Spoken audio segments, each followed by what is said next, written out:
All right, so let's look at the top demo mistakes sellers make, the top product demo mistakes. And the first clue is in the name, product demo. Yes, too many sellers lead with the product rather than leading with customer problems. Now, let's go ahead. I've isolated the top mistakes that I've seen in over 28 years of coaching and training sales reps in a myriad of industries. So, mistake number one, winging it. No pre-call plan, no preparation, no nothing. Oh, sure, maybe you're talking to a CPG and you know who the company is, but did you really do your research? Do you know everything about that company? Do you know who the stakeholders are that are going to be on the call? Did you look them up on LinkedIn, LinkedIn Navigator? Did you look up their customers? Did you research their customers' customers? Did you profile the different stakeholders that are going to be on a call? Because let's face it, what's important to a CIO may be different than what's important to a CMO, and that's different than someone in charge of sustainability. So we really need to do our homework, do a pre-call plan, and stop winging it, okay? Now, mistake number two is skipping the discovery. Now, I know everyone who's watching this knows the importance of doing a discovery, getting the skin, bone, heart, and connective tissue questions down. But what happens when our customer says, oh, I only have 10, 15 minutes, can you just get to the bottom line? This happens all the time. What do? I think the best thing you can do is say, look, we have so many options and so many different programs and so many different price points. I want to make sure to save you time. So if you can give me 5 to 7 minutes, I can save you 25. Is that fair enough? And what you'll often have happen is that all of a sudden they have more time. Why? Nobody's bored when they're talking. They're bored when we're talking.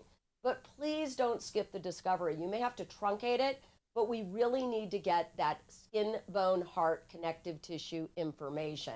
We need to understand specifically what we're going to focus on before we do the demonstration. Next mistake people make, sellers make when doing a demo, hiding our best feature. Now, hiding our best feature, what I mean by that is we give too many features and benefits. And here's what I know to be true. If everything's important, nothing's important. So what happens is by giving our customers features that aren't as consequential based on our discovery, we end up giving them too much information.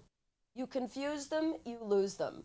I want you to focus on what are the top 3 features and benefits you're going to focus on. And here's a pro tip. Take the most important feature and make sure you discuss that first. It's called the primacy effect.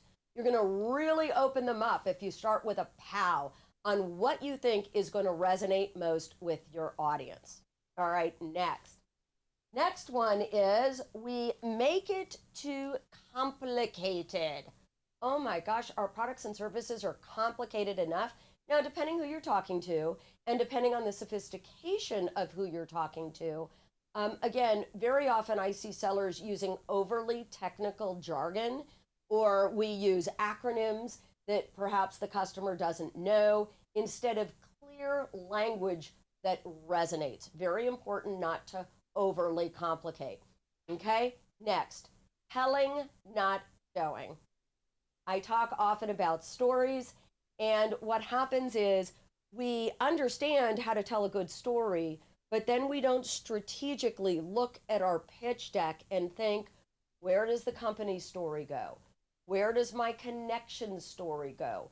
Where does my customer success story go? What story, again, this all comes down to pre-call planning, would I use in case I get such and such an objection? I would say if it's an hour demo, you really want 2 or 3 well-rehearsed, well-crafted stories that are going to use all the rules of a good story. Little bonus here, and I think it's important, and that is this. You also want to be very cognizant where your buyer is in the buyer's journey. So getting back to discovery, if they already know they have a problem, I just wanted to go back a moment. your discovery questions might be a little bit different. All right. So you also want to know, where is that customer in the buyer's journey? All right. Next, monologue instead of dialogue. Oh my gosh, is this a pet peeve?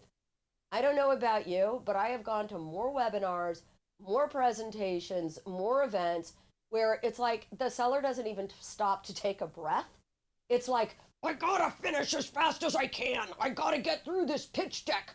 I got 26 slides.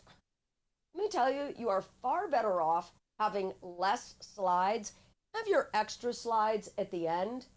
My mentor once told me, never answer a question that the customer didn't ask.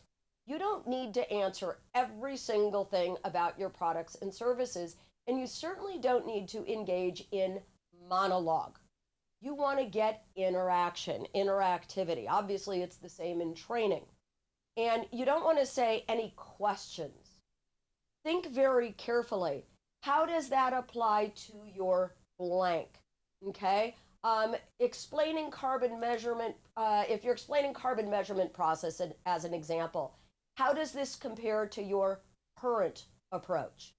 Okay? You don't want to just ask, do you have any questions? Because chances are they're not going to talk. Also, make sure cameras are on. This is another thing. If you're doing a virtual demo, you need to make sure that they're looking at you. And why is this so important? Well, think about it this way. We've all heard the numbers that people retain 10% of what they hear. They retain 38% through tonality.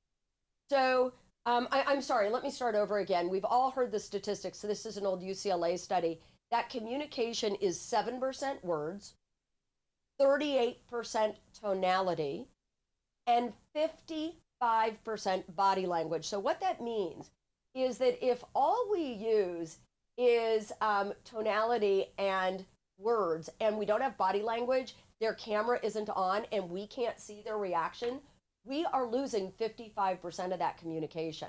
So very, very important that cameras are on, okay? And finally, last mistake, and I can't even believe I still see this, failure to close with emotion and action. Close with a bang. Think of it like a great speech. Think of it like an episode to your favorite TV show. How are you going to end? Are you going to use a great story? Are you going to use a great quote? And then, bam. My mentor taught this to me my first week in sales. Have a meeting, book a meeting. The last thing you want to do is get off that call and play the chase game and try to coordinate schedules. I always plan ahead, save 5 minutes. So the last few minutes, we could all look at our calendars and create a date for our next meeting. And that next meeting might include meeting with other stakeholders. And they might say, well, I got to check Joe's schedule. You want to do the absolute best you can to say, shall we put it down for Tuesday at 9 o'clock? And if we need to reschedule, then we reschedule, because then they have to take an action not to show up. So again, these are the biggest demo mistakes I see. I'm sure there's plenty more. But let's not make these common product demo mistakes. And let's instead be problem focused rather than product focused.